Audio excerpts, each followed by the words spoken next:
3 minutes ago, on the spiritual timeline, a protocol that existed before the foundation of the world was broken. The angels worshipped, the accuser stood before God, and the King of the universe remained seated on the throne of grace. That was the eternal order. But something unthinkable happened, something that made even the Archangel Michael, the commander of the heavenly hosts, lower his sword in confusion and ask, "Lord, what is happening?" God himself stood up, and he did not stand up for a judgment. He stood up because of you, because of a single act of yours.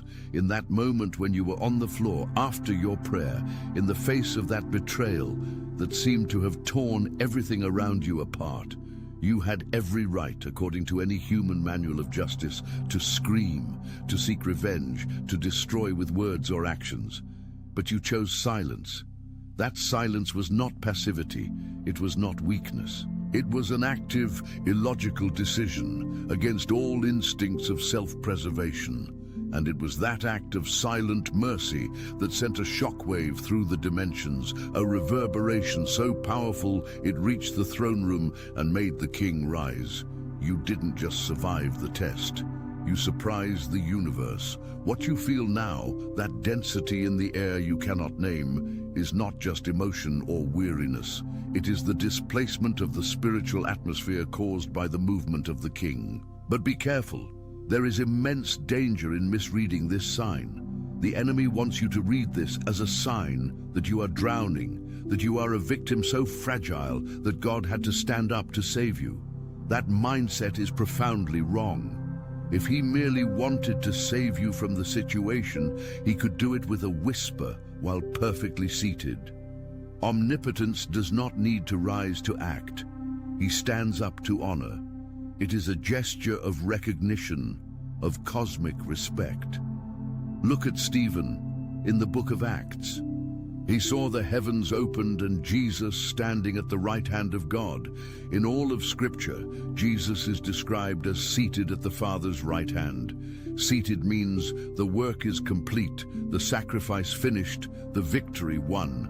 But attention, you need to prepare now.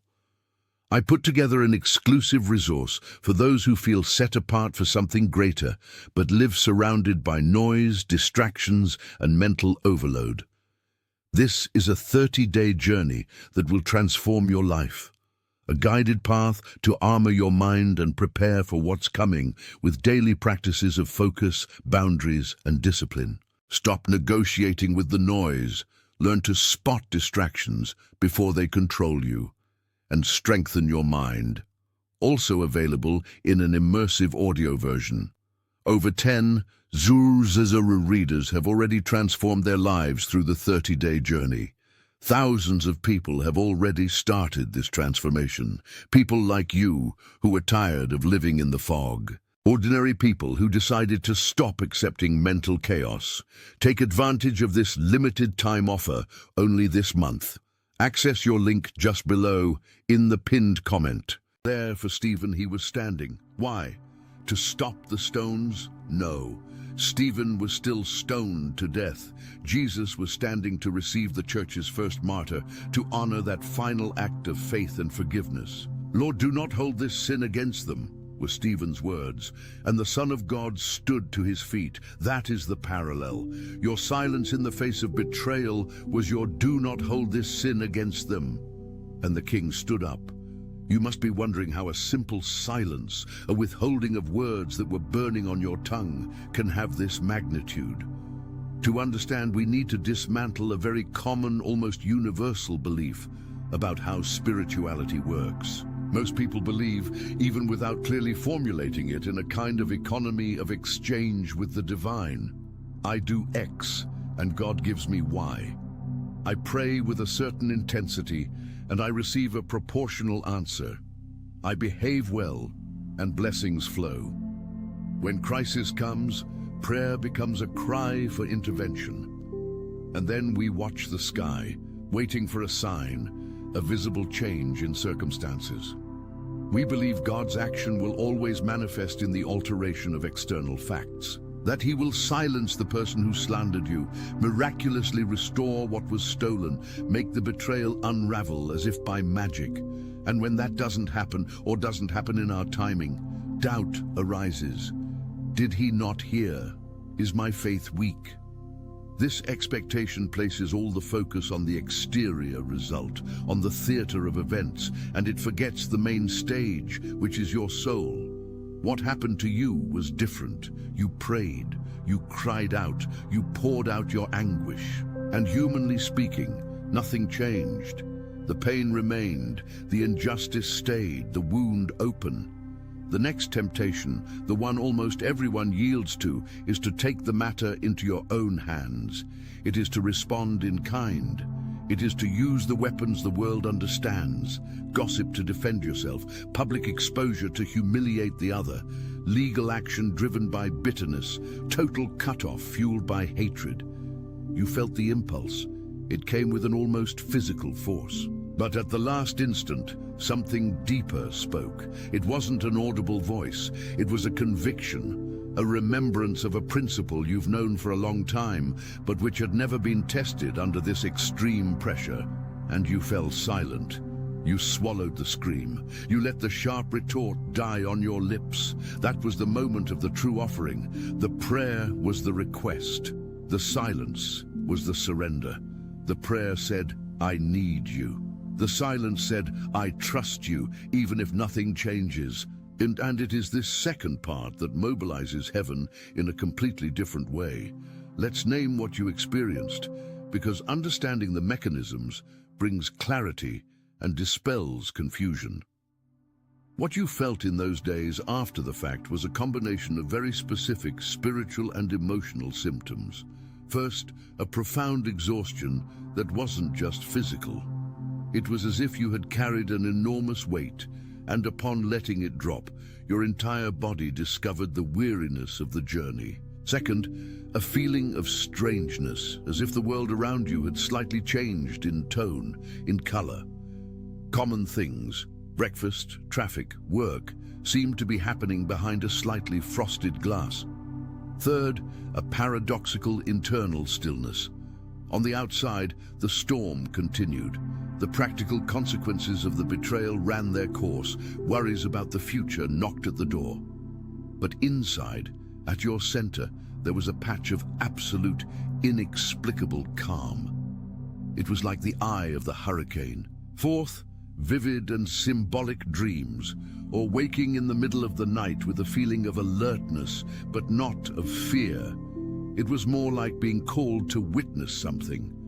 Fifth, and perhaps the most intriguing, a sudden lack of interest in discussing the matter, in rehashing the details, in seeking allies for your cause. The narrative of me against him lost its fuel. These are not signs of depression or pathological dissociation. They are the symptoms of a soul that has just passed through a spiritual portal. It is your humanity registering that something in the invisible realm was moved, and that movement has side effects in the field of your psyche and your emotions. Now, why does this happen? What is the cause, both in the spiritual dimension and in the broader understanding of the human psyche? From the spiritual viewpoint, as the premise shows us, you touch the principle of mercy at its highest degree. Mercy is not feeling pity. It is giving to another something they do not deserve. In this case, the withholding of the punishment you had the power and the right to administer. You exercised a divine attribute. The Bible says God is rich in mercy. When you, a created being, act from that same attribute in a situation of extreme provocation, you are, in practice, aligning your will with the fundamental will of the Creator. You are saying yes to the deepest nature of God. That yes, issued in the furnace of pain, creates a resonance. It is like striking the right note on a stringed instrument and making another identical instrument in another room vibrate at the same frequency. Your action resonated in the heart of God, and the response could be nothing less than a gesture of total honor. He stood to his feet. In the celestial architecture, this is a first-magnitude event. That is why Michael was perplexed. The normal protocol was, accuser accuses, humanity sins, grace intercedes. But here, humanity, you, acted with grace before intercession. This inverts the logic of the fall. It is a flash of the image of God being restored. From a scientific viewpoint, more specifically neuroscience and psychology, something profoundly transformative also occurred in your brain and your mind. When we are wronged, the limbic system, our center for emotions and survival, fires signals of threat and pain. The amygdala goes into maximum alert, preparing the body to fight or flee. The prefrontal cortex, responsible for judgment, impulse control, and rational decision-making, comes under siege. The default response, to retaliate or ruminate on the offense, keeps this stress circuit active. It is a self-sustaining cycle of suffering. Cortisol, the stress hormone, floods your bloodstream. By choosing active silence, which is different from passive repression, you, with a conscious act of will, force the prefrontal cortex to retake command. You said no to the primitive impulse of the amygdala. This is a monumental exercise of self-regulation. Neuroplasticity is the term. Every time you do this, you are strengthening the neural connections for peace, for self-control, for non-reactive response. The internal quiet you felt afterward is the physiological result of this process. Your brain left chronic warfare mode and entered a state of integration. The feeling of strangeness with the common world happens because your nervous system is, literally, processing reality from a new baseline, less based on threat and more based on internal safety. This peace is not magic. It is neurological. It is the fruit of a heroic choice that rewired internal circuits. But heed this. This is the point where many stumble and lose the blessing of the moment. The enemy, the accuser, cannot undo what you did, but he works tirelessly to distort the meaning. He wants you to associate God's action of standing up with the idea that you are a special victim, so fragile that you needed a spectacular rescue. He whispers, "See, you were so hurt, so helpless that even God had to stand up. Poor you." This feeds victimhood, a mental state that is the exact opposite of the strength you demonstrated. Victimhood is passive, complaining, dependent. Your action was active, powerful, and free.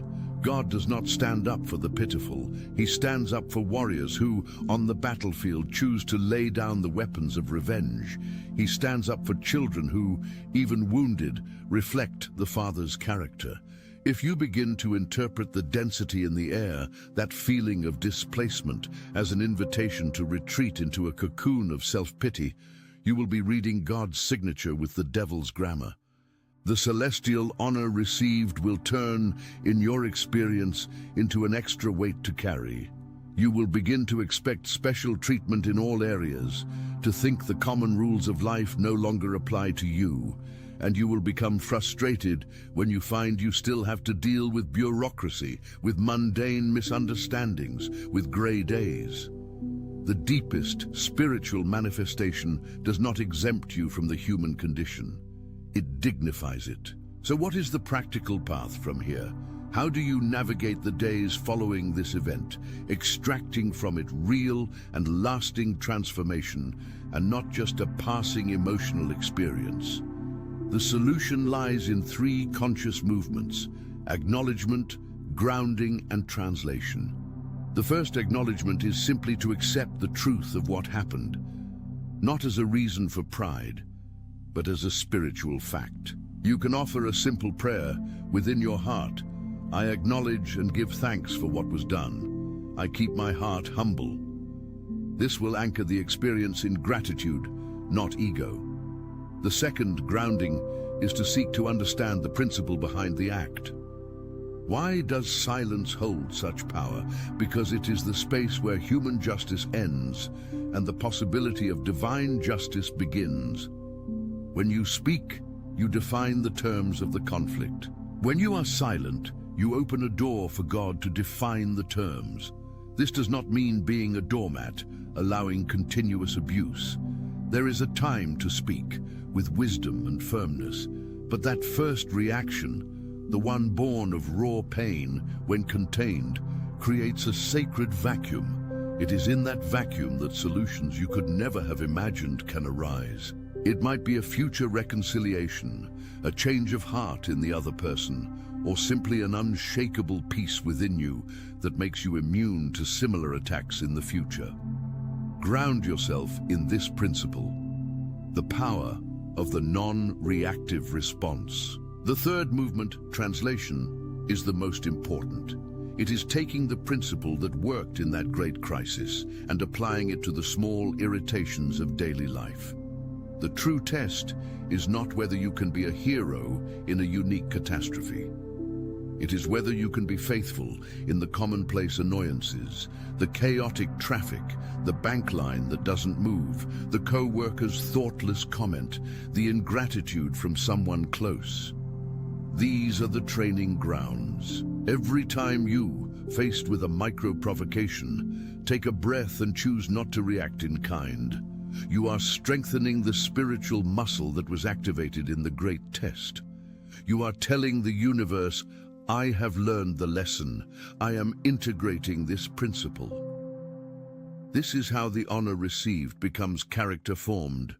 The neurological piece becomes a personality trait. The person who goes through such an experience and then goes back to being irritated by everything, trying to control everything, complaining about everything, is like someone who won the lottery but continues living with a scarcity mindset, complaining about the price of bread. The blessing is there, but it is not being utilized. I knew a man named David who went through a devastating business betrayal. A partner disappeared with resources, leaving a trail of debt and lawsuits. The anger was a fire. The desire to destroy the former partner's reputation was immense. David prayed, cried out for justice, and nothing seemed to happen. One day, exhausted, he decided he would not spend another minute of his mental energy on that rumination. He decided to become internally silent on the matter. He would not speak ill anymore. He would not feed the cycle. He focused on rebuilding slowly from the ground up. The legal process followed its course, but the emotional war ended. Years later, he told me that the greatest victory was not recovering some of the losses, but the inner freedom that was born from that deliberate silence. Today, he can view conflict situations with a serenity that inspires those around him. The transformation was internal, and then it radiated outward. This leads us to the necessary engagement. If this content has made sense to you, if it has touched something real in your journey, that is a sign you are ready for a new level of understanding. Seize this moment of openness, subscribe to the channel, and turn on the notification bell, because we delve into these principles in details that might be the missing piece in your puzzle.